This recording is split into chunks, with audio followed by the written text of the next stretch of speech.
정부에서 이런 대책을 발표하고 있지만 단기적으로 가격에 영향 주기는 그게 쉬워 보이지 않아요. 작은 계획이 서 있는 무주택자라면은 오늘이라도 사야 된다고 저는 봐요. 그리고 특히 요즘 이제 대출 자체가 잘 안 되기 때문에 은행 대출만 믿고서 집을 먼저 계약하는 우를 범하지 말아야 돼요.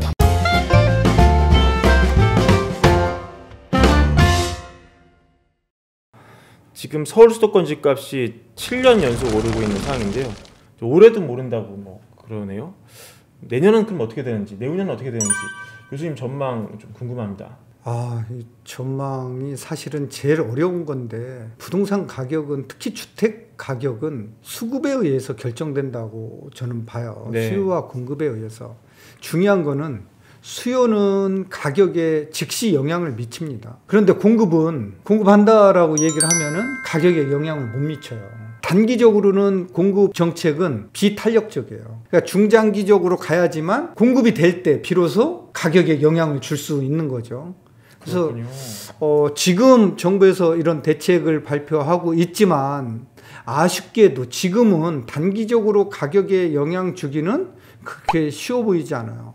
저는 현재의 가격에서 가격이 좀 많이 떨어지는 게 굉장히 좋다라고 봐요. 그러려고 하면은 공급 과잉이다 싶을 정도로 많이 돼야지만 가격은 떨어집니다. 주택을 골라서 살 정도가 돼야 돼요. 그렇게 가격을 내리고자 한다라고 하면은 세금이나 대출 규제보다는 공급이 1순위, 선순위 정책이 돼야 된다라는 거죠. 그래서 늦게나마 지금 공급에 방점을 찍고 중점을 두고 추진을 하는데, 물론 지금 뭐 시장에 약간의 자국은 있지만 이렇게 추진을 끊임없이 해서 서울로 집중되어 있는 수요를 수도권으로 분산시키고 서울 지역에 또 기존의 재건축 재개발을 통해서 공급을 하고 이렇게 된다라고 하면은 지금이 아닌 5, 6년, 6, 7년 뒤에는 시장 가격 안정에는 무지 많이 도움이 될 것이다 라는 생각입니다. 뒤집어서 해석을 하면은 한 5, 6년 정도 가격이 확 떨어질 이슈는 보이지 않는다, 이렇게 지금으로서는 보이지 않는다라는 거죠.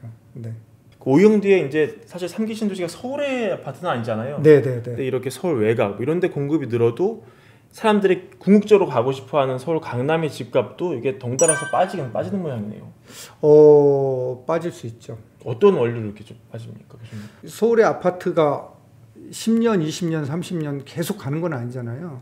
지금도 재건축 대상 머물고 있는 아파트들이 굉장히 많잖아요. 예. 그리고 수요가 충족이 되면은 가격은 떨어지게 돼 있어요. 재개발, 재건축을 통해서 수급을 조정할 수 있고요. 서울의 아파트는.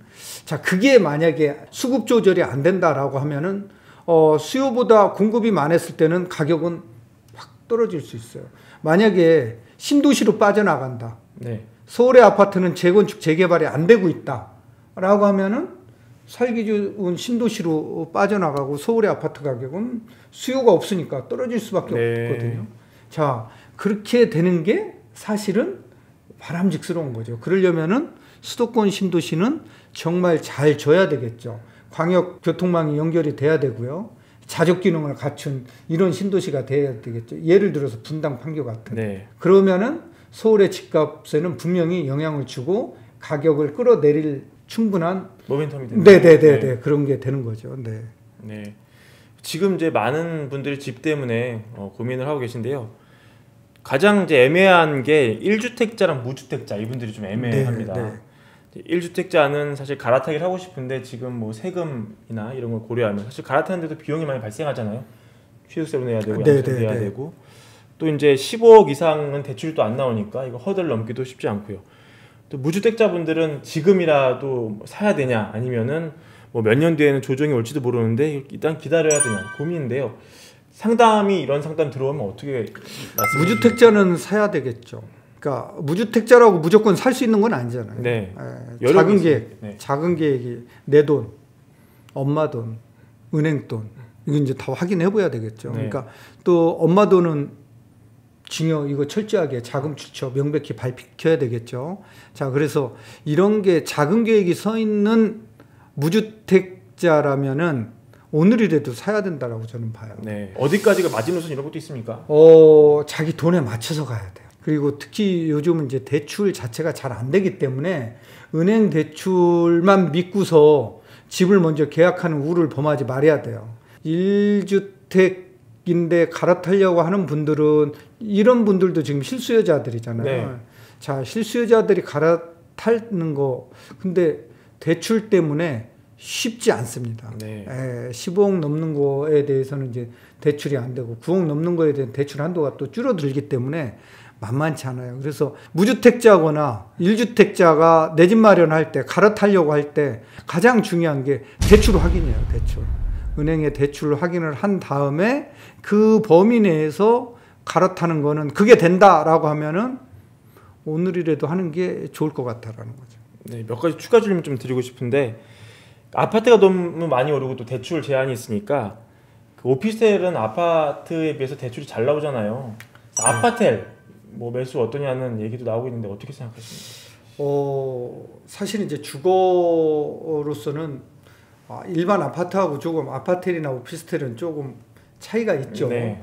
차이가 있기 때문에 될 수 있으면은 뭐 아파트로 내 집 마련하는 게 나을 것 같아요. 그런 이제 뭐 빌라도 있고 여러 가지 다세대도 있고 이제 이런 주택들이 있는데 전세 가격이 올라가서 좀 전세 가격 부담 때문에 내 집 마련을 하셔야 되는 분들은 이런 거를 잘 골라서 선택해야 되겠죠. 네. 그렇지만 1순위는 아파트로 가는 게 좋겠다라는 말씀 드립니다. 공공재개발 때문에 또 빌라가 또 화두였는데요. 네. 빌라랑 다세대 이 얘기도 좀 해주세요, 교수님. 어떻게 사야 되는지 사야 된다면? 지금은 사기가 지금 이제 뭐 현금 청산 네. 얘기가 나오니까 실수요자들이 이제 사기가 부담스러운 거죠. 그렇죠. 현금 청사 어디가 지정이 될지 모르기 때문에 지금은 약간 곤욕스러운 시장 상황인 것 같아요. 네. 그러니까 아파트 가격이 많이 올라가다 보니까 아파트의 대체 주택인 빌라나 다세대, 빌라죠. 네. 자, 이런 쪽에 그동안에 덜 올랐던 이런 지역으로 실수요자들이 매수세가 이어져 왔는데 자, 이제 공공재개발을 발표를 하고 그로 인한 현금 청산 얘기가 나옴으로써 실수요자들 발길이 이제 멈춰서고 있는 그런 상황인 것 같아요. 그래서 이제 여기에 대해서는 제가 뭐 여기서 뭐라고 말씀드릴 수는 없고요.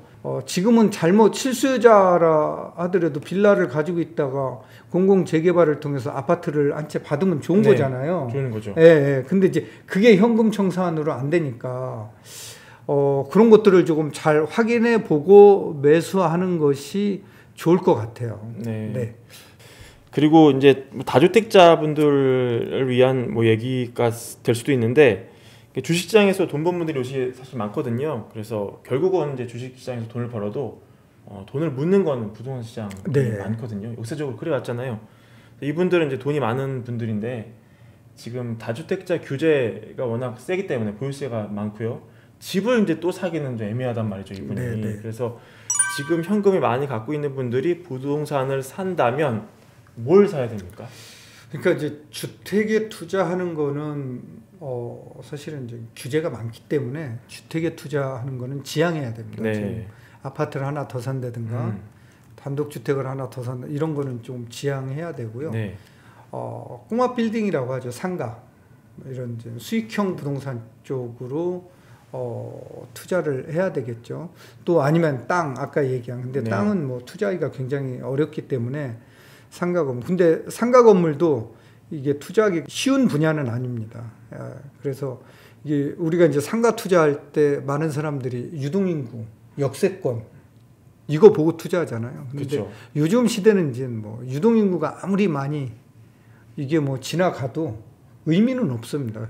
그 유동인구가 소비인구로 전환이 안 되면은 아무 의미가 없어요. 맞아요. 매장에서 고르고 이제 쿠팡에서 그렇죠. 예. 그래서 이제 소비인구가 어디가 맞느냐 이거 이제 따져 보셔야 되고요. 요새는 뭘 봐야 됩니까?